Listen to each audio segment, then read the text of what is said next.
बचपन से सिखाया गया है मेहनत का फल मीठा होता है, लेकिन कभी कभी ऊपर वाले को लगता है कि इंसान डायबिटीज का शिकार हो सकता है, इसलिए भगवान मेहनत का फल देता ही नहीं है। सोचो, तुम्हारी सारी मेहनत एक दिन की बारिश में बह जाए और ऊपर से बारिश के साथ ऐसा फ्री गिफ्ट आए जो तुमने कभी ऑर्डर ही नहीं किया है। बाय वन बारिश गेट वन तूफान फ्री। एक किसान जो एक लेटर लिखता तो है पर किसी एडिटर को नहीं, कलेक्टर को भी नहीं, सीधा भगवान को लेटर लिख डाली। अब देखो, स्कूल के टीचर्स भी हमारी एप्लीकेशन इग्नोर कर देते हैं, तो भगवान क्या करेंगे? चिट्ठी पढ़कर मदद करेंगे या अनसीन मार देंगे? और अगर रिप्लाई आया तो पैसे मिलेंगे या फिर नहीं? आगे जो होगा वो या तो दिमाग हिला देगा या हंसा हंसा के रुला देगा। और हाँ, ये वीडियो स्किप मत करना, वरना एग्जाम के दिन तुम्हारी सीट फर्स्ट बेंच पर होगी और तुम्हारे सामने वही स्ट्रिक्ट टीचर बैठेंगे जो तुम्हें पहले से ही नफरत की नजर से देखते हैं। और जो लाइक नहीं करेगा उसके बोर्ड के पेपर में वही क्वेश्चंस आएंगे जो उसने फालतू समझकर छोड़ दिए थे। जो पढ़ा होगा उसमें से एक भी नहीं आएगा। और सुनो, अगर सब्सक्राइब नहीं किया ना तो एग्जाम के आखिरी 5 मिनट में तुम्हारी पेन लिखना बंद कर देगी, और जब तुम आंसर लिख ही रहे होगे तभी टीचर बोलेगी टाइम खत्म, कॉपी दो। और तुम अपने जिस भी दोस्त के साथ ये वीडियो शेयर करोगे उसके एग्जाम में 10 मार्क्स माइनस हो जाएंगे और तुम्हारे 10 मार्क्स इंक्रीज हो जाएंगे। इससे बेस्ट ऑफर नहीं मिलेगा, सोचो मत, शेयर करो। तो कहानी शुरू होती है एक घर से, बस एक ही, पूरी घाटी में अकेला, जैसे क्लास का वो अकेला बच्चा जो टीचर के हर सवाल का गलत जवाब देने के बाद भी ये सोचता है कि उसका सिलेक्शन IIT में हो जाएगा। ये घर एक छोटी सी पहाड़ी की चोटी पर था, जैसे कोई अकेला टॉपर जो क्लास के दुखियारे बच्चों से दूर अलग अपनी ही दुनिया में रहता है। यहाँ से एक नदी दिख रही थी, एकदम रिलैक्स, जैसे स्कूल की छुट्टी के दिन की सुबह। सामने एक बड़ा सा खेत था, मक्का से भरा हुआ, एकदम गोल्ड मेडलिस्ट की तरह चमकता। और उनमें छोटी छोटी फूल भी थे जो ये प्रॉमिस कर रही थीं कि बॉस, इस बार जबरदस्त फसल होगी। सब कुछ एकदम परफेक्ट लग रहा था, मगर बस एक चीज की कमी थी, बारिश की। धरती इतनी सूखी थी कि जैसे कोई बेचारा बच्चा जो पूरे साल कोचिंग की फीस भरने के बाद भी सिलेबस कवर ना कर पाया हो। बस ये एक चीज चाहिए थी, एक जबरदस्त बारिश या कम से कम एक अच्छी मोटी फुहार। और अगर ये भी ना मिली तो खेत का हाल वही होगा जो स्कूल के एनुअल फंक्शन के बाद ऑडिटोरियम की कुर्सियों का होता है, टोटली बर्बाद। सुबह से लेंचो बस एक ही काम कर रहा था, आसमान को घूरने का। वो ऐसे देख रहा था जैसे कोई स्टूडेंट रिजल्ट वाले दिन स्कूल के नोटिस बोर्ड को देखता है, ये उम्मीद में कि कहीं कोई चमत्कार हो जाए। लेंचो के पास सिर्फ 2 ही चीजें थीं, पहला उसका खेत और दूसरा भगवान में फेथ। लेंचो अपने खेतों को बहुत अच्छे से जानता था, मतलब हर कोने की खबर थी उसे। वैसे ही जैसे क्लास का वो टॉपर जो हर चैप्टर के हर कोने में छुपे हुए MCQs तक का पता रखता है और बाकी बच्चे बस ये याद रखते हैं कि बुक का कलर क्या था। उसकी निगाहें नॉर्थ ईस्ट की तरफ थीं, बादलों को ढूंढते हुए। वैसे ही जैसे कोई स्टूडेंट पूरे साल पढ़ाई छोड़कर एग्जाम वाले दिन ऊपर की तरफ देखता है, शायद कोई आंसर दीवार पर लिखी हुई मिल जाए। बादल थे, लेकिन पूरे विश्वास के साथ नहीं कह सकते थे कि बारिश होगी। लेंचो का दिल बेचैन था। उसकी हालत वही थी जो किसी स्टूडेंट की होती है जब क्लास में टीचर घूम घूम कर बच्चों की कॉपियां चेक कर रहा हो और तुमने 2 पेज छोड़कर तीसरे पेज से लिखना शुरू किया हो ताकि टीचर को लगे कि बहुत लिखा है। पूरा खेत सूखा पड़ा था। लेंचो को लग रहा था कि अगर बारिश नहीं हुई तो इस साल की पूरी मेहनत बेकार चली जाएगी। ठीक वैसे ही जैसे साल भर कल से पढ़ाई शुरू करेंगे बोलने वाले स्टूडेंट्स का हाल बोर्ड एग्जाम में होता है। लेंचो बाहर खड़ा था, आसमान की ओर देख रहा था। उसने अंदर बीवी को आवाज लगाई, अब तो पक्का बारिश होगी। इतना कॉन्फिडेंस तो उस बच्चे में भी नहीं होती है जिसने पूरे साल सिर्फ टेस्ट पेपर देखे हों और सोच रहा हो कि इस बार 90% आ जाएंगे। बीवी ने सब्जी चलाते हुए सिर हिलाया और बोली, हाँ, अगर भगवान चाहेंगे तो होगी। मतलब बोल तो रही थी हाँ, लेकिन अंदर से वैसा ही शक था जैसा रिजल्ट से पहले बच्चों को होता है, अगर भगवान चाहेंगे तो पास हो जाऊंगा। बाहर खेत में बड़े लड़के काम कर रहे थे, पूरा पसीने पसीने, जैसे वो स्टूडेंट जो पूरे साल आराम करते हैं और लास्ट महीने में नींद छोड़कर पढ़ाई करने लगते हैं। और छोटे बच्चे वो मस्त धूल में खेल रहे थे, वैसे ही जैसे क्लास के लास्ट बेंचर जिनको पढ़ाई से मतलब ही नहीं होता। अचानक बीवी ने जोर से आवाज लगाई, खाना खाने आ जाओ, खुली आंखों से सपने देखने से घर नहीं चलता। बच्चों ने ऐसी दौड़ लगाई जैसे स्कूल में गेम पीरियड में स्टूडेंट्स फील्ड की तरफ दौड़ते हैं। डिनर के बीच ही आसमान काले काले बादलों से भर गया, हवा ठंडी हो गई और फिर पहली बूंद गिरी। फिर दूसरी और फिर तेज बारिश शुरू। लेंचो धड़धड़ाते हुए बाहर भागा। बारिश में भीगते हुए उसने हाथ फैलाए और खुश होकर बोला, ये बारिश नहीं, आसमान से गिरे हुए न्यू सिल्वर कॉर्न्स हैं। बड़ी बूंदें 10 सेंट के और छोटी बूंदें 5 सेंट के। भाई साहब, ऐसा तो वही बच्चा सोचता है जो एग्जाम में बिना पढ़े जाता है और हर जवाब में भगवान की कृपा से लिख देता है, इस उम्मीद में कि चेक करने वाला इमोशनल होकर पास कर देगा।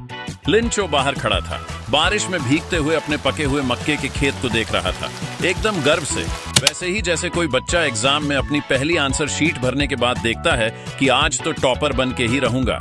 वाह क्या बारिश है, मजा आ गया। उसने अपने खेत को देखा जो बारिश में ऐसे चमक रहा था जैसे नए जूते खरीदने के बाद बच्चे हर 5 मिनट में उसे पूछते हैं। लेकिन फिर अचानक हवा की एक तेज लहर आई और फिर गोल गोल सफेद ओले गिरने लगे, एकदम चांदी के सिक्कों जैसे। लिंचो को लगा, वाह, अमीर बनने का टाइम आ गया। बच्चे भी खुशी खुशी बाहर भागे जैसे स्कूल में अचानक छुट्टी की अनाउंसमेंट हो जाए। ओले ओले चिल्लाते हुए वो उन्हें इकट्ठा करने लगे, लेकिन फिर थोड़े छोटे नहीं रहे, वो पत्थरों की तरह गिरने लगे। अब बच्चे इकट्ठा करने के बजाय बचने के लिए इधर उधर दौड़ रहे थे। लेंचो घबराया और बोला, अब ये ज्यादा ही बुरा हो रहा है, जल्दी खत्म हो जाए। पर भगवान ने सुना ही कब था, जैसे टीचर ने कभी स्टूडेंट की एक्स्ट्रा मार्क्स की रिक्वेस्ट नहीं सुनी। पूरे 1 घंटे तक ओले गिरते रहे, पूरा खेत सफेद हो गए जैसे मक्का के जगह नमक की खेती की गई हो। पेड़ों के पत्ते उड़ गए, हर फसल तबाह हो गया। लिंचो बीच खेत में खड़ा हो गया। देखते ही देखते उसकी मेहनत की सारी फसल बर्बाद हो चुकी थी। उसने अपने बेटों से कहा, अगर टिड्डियां भी आती तो इससे ज्यादा छोड़ जाती, ओले ने सारी फसल बर्बाद कर दी है। उस रात कोई खाना नहीं बना, पूरा परिवार उदास और भूखा बैठा था। साल भर की सारी मेहनत बर्बाद हो गई, कोई हमारी मदद नहीं करेगा। इस साल तो हम भूखे ही मर जाएंगे। लेंचो चुपचाप छत को देख रहा था, वैसे ही जैसे स्टूडेंट रिजल्ट के नंबर देखने के बाद सीलिंग पर लगे फैन को देखता है और बिना रस्सी के छत से पंजी जंपिंग करने की सोचता है। लेंचो और उसका परिवार बिल्कुल टूट चुका था। फिर लेंचो बोला, इतना उदास मत हो, कोई भूख से नहीं मरेगा। उस रात लेंचो सोया नहीं, बस एक ही चीज सोचता रहा, भगवान की मदद। उसे पूरा यकीन था कि भगवान सब कुछ देखते हैं। वैसे ही जैसे पढ़ाई के टाइम मम्मी और पबजी खेलते टाइम पापा हर चीज देख लेते हैं। लेकिन लेंचो कोई आम आदमी नहीं था, बैल की तरह खेतों में काम करता था, पर लिखना भी जानता था, मतलब मेहनती भी और एजुकेटेड भी। वैसे ही जैसे वो स्टूडेंट जो कोचिंग भी जाता है और सेल्फ स्टडी भी करता है। अगले संडे सूरज उगते ही लेंचो ने कलम उठाई और सीधा भगवान को चिट्ठी लिख डाली। भगवान, अगर तूने मदद नहीं की तो मेरा पूरा परिवार भूखे मर जाएंगे। मुझे 100 पैसों भेज दीजिए ताकि मैं दोबारा बीज बो सकूं और फसल तैयार होने तक जी सकूं। ओलों ने सब तबाह कर दिया। फिर उसने बड़े विश्वास से लेटर पर लिखा, तू गोद। अब वो टेंशन में था, मगर चिट्ठी लेकर सीधा शहर के पोस्ट ऑफिस पहुंच गया। एकदम आत्मविश्वास के साथ उसने डाक टिकट चिपकाया और पोस्ट बॉक्स में डाल दी, वैसे ही जैसे कोई स्टूडेंट एग्जाम में गेस करके OMR शीट भरता है और फिर भगवान के भरोसे छोड़ देता है। एक पोस्टमैन जो ऑफिस में चाय बनाने से लेकर चिट्ठियां छांटने तक सब कुछ करता था, अचानक जोर जोर से हंसने लगा। उसने एक चिट्ठी लहराते हुए कहा, बॉस देखिए ये क्या आया है। पोस्टमास्टर जो अपनी मोटी तोंद के साथ कुर्सी पर बैठा था, पहले तो खूब हंसा मगर फिर एकदम सीरियस हो गया। उसने टेबल पर चिट्ठी बजाते हुए कहा, क्या आस्था है यार, आदमी सीधा भगवान से चैटिंग कर रहा है। पोस्टमास्टर के मन में एक ख्याल आया, अगर हम इस चिट्ठी का जवाब न दें तो कहीं लेंचो की आस्था टूट न जाए। मगर दिक्कत ये थी कि जवाब लिखने के लिए सिर्फ इच्छा शक्ति, स्याही और कागज से काम नहीं चलने वाला था, पैसे भी चाहिए थे। पोस्टमास्टर ने सोचा, भाई एक नेक काम कर ही देते हैं, और उसने अपने कर्मचारियों से डोनेशन मांगना शुरू कर दिया। देख भाई, चाय के पैसे बाद में देना, पहले गरीब किसान के लिए कुछ निकाल। उसने अपनी सैलरी का एक हिस्सा दिया, फिर अपने दोस्तों से भी उधार लिया, मगर फिर भी 100 पैसों नहीं जुटे। वह सिर्फ 70 पैसों ही जुटा पाया। चलो जितना है उतना ही भेज देते हैं, भगवान खुद ही देख लेंगे। उसने एक लिफाफे में पैसे डाले और ऊपर बड़े आदर से लिखा, फ्रॉम गॉड। अब ये तो साफ था कि पोस्टमास्टर भगवान के कस्टमर केयर डिपार्टमेंट में जॉब कर रहा था। रविवार की सुबह लेंचो पूरे जोश में पोस्ट ऑफिस पहुंचा और पूछा, अरे भाई, मेरे लिए कोई चिट्ठी आई क्या? पोस्टमैन, जिसने पिछले हफ्ते तक इसको भगवान का सबसे बड़ा भक्त समझ रखा था, खुद हंसी रोकने की कोशिश कर रहा था। उसने लेंचो को चिट्ठी पकड़ाई और पीछे से पोस्टमास्टर अपनी नेकदिली को एंजॉय करते हुए देख रहा था। लेंचो ने चिट्ठी खोली, पैसे देखे और चेहरे पर जरा भी हैरानी नहीं थी। ये तो आना ही था, भगवान से मांगा है, कोई पंचायत का फंड थोड़ी ना था जो लटक जाता। मगर फिर उसने गिनती की और अचानक उसका चेहरा ऐसा हो गया जैसे किसी कोचिंग टॉपर को पता चले कि उसे 100 मार्क्स में से 99 नहीं बल्कि 90 हिट आए हैं। सिर्फ 70 पैसों? ये भगवान से घपला कौन कर गया? लेंचो को तो पूरा भरोसा था कि भगवान गलती नहीं कर सकते, तो जाहिर है कि ये घोटाला कहीं और हुआ था। गुस्से में उसने झट से कागज पेन उठाया और कागज पर झाड़ फूंक करने के बाद लेंचो ने नया लेटर लिखा। भगवान, आपने 100 पैसों भेजने थे, पर मुझे सिर्फ 70 मिले हैं। बाकी 30 जल्दी भेजो, बहुत जरूरत है। लेकिन इस बार डाक से मत भेजना, पोस्ट ऑफिस वाले सारे चोर हैं।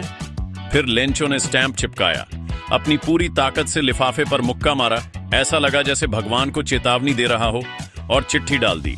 पोस्टमास्टर, जिसने पिछले हफ्ते इसे बचाने के लिए इतना जुगाड़ डीएच किया था, चिट्ठी खोलते ही ऐसा शॉक में आ गया जैसे कोई लड़का सोच रहा हो कि उसने लव लेटर भेजा था, लेकिन गलती से वो प्रिंसिपल के पास चला गया। साले को पैसे भेजे और बदले में गाली मिली। भगवान भी बोल रहे होंगे कि ये गलत नंबर पे डोनेशन चला गया। अब ये वीडियो देखने के बाद कई लोग सोच रहे होंगे, भाई मैं भी भगवान को चिट्ठी लिखूं क्या? लेकिन पहले ये चेक कर लो कि तुम्हें लेटर लिखना आता भी है या नहीं, क्योंकि तुम में से कुछ का तो हिंदी लेटर भी ऐसा होगा। प्रिय भगवान, कैसे हो? हम भी ठीक हैं, बारिश हो रही है, पैसे भेज दो। आपका प्रिय भक्त लेंचो पार्ट 2। भाई, भगवान लेटर देख के बोलेगा, अबे ये चिट्ठी है या क्लास 2 के बच्चे की हिंदी कॉपी? और जिन लोगों को लेटर लिखना ही नहीं आता, वो तो बस यही सोच रहे होंगे कि भाई मैं भी भगवान से मदद मांगता, पर पहले मुझे कोई लेटर लिखना सिखा दे। चलो फिर अगले वीडियो में मिलते हैं। तब तक भगवान को लेटर लिखने की प्रैक्टिस करो और हिंदी टीचर को मत बताना। अगर आपको ये कहानी पसंद आई हो और ऐसी और कहानियां सुनना चाहते हैं तो हमारे चैनल को जरूर सब्सक्राइब करें। इस वीडियो को लाइक करना ना भूलें और इसे अपने दोस्तों के साथ शेयर करें ताकि वो भी इस कहानी से कुछ सीख सकें। आपकी एक शेयर किसी की मदद कर सकती है। धन्यवाद।